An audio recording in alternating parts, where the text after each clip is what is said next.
మన rebel star Prabhas బిల్లా మూవీలో కొన్ని సీన్స్ ఇక్కడ షూటింగ్ చేశారు. అది ఏ ప్లేస్ అనుకుంటున్నారా? మలేషియా కంట్రీ కౌలాలంపూర్ లో బాతు కేవ్స్. ఇక్కడ షూట్ చేసిన సీన్ ఇదే. అసలు మలేషియాలో మన సుబ్రహ్మణ్య స్వామి టెంపుల్ ఎలా వచ్చిందో చెప్తా, వీడియో ఫుల్ గా చూడండి. ఇవి బాతు caves. 400 million years old lime stone caves అంట. బాతు అంటే మలాయ్ లాంగ్వేజ్ లో రాక్ అని అర్థం.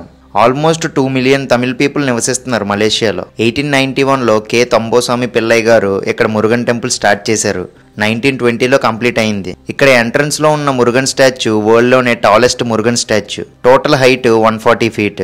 అప్రాక్సిమేట్ గా 2.5 కోట్లు ఖర్చు అయిందంట ఈ స్టాచ్యూ కన్స్ట్రక్షన్ కి. ఈ స్టాచ్యూ పక్కనే 272 స్టెప్స్ తో పైన కేవ్స్ కి వెళ్ళడానికి రూట్ ఉంటుంది. పైన గృహలో 3 టెంపుల్స్ కూడా ఉంటాయి. కేవ్స్ నుండి కిందకు చూస్తే వ్యూ చాలా బాగుంది. ఎవ్రీ ఇయర్ మలేషియాలో ఉన్న తమిళ్ పీపుల్ అంతా ఇక్కడ కలిసి తైపూసం అనే ఫెస్టివల్ కూడా సెలబ్రేట్ చేస్తారు. ఇక్కడికి ఎలా రీచ్ అవ్వాలి అండ్ ఇంకొంచెం డీటెయిల్డ్ ఇన్ఫర్మేషన్ క్యాప్షన్ లో ఇస్తా, చెక్ చేయండి. ఇలాంటి ఇంట్రెస్టింగ్ వీడియోస్ కోసం మన పేజ్ అయితే ఫాలో అయిపోండి.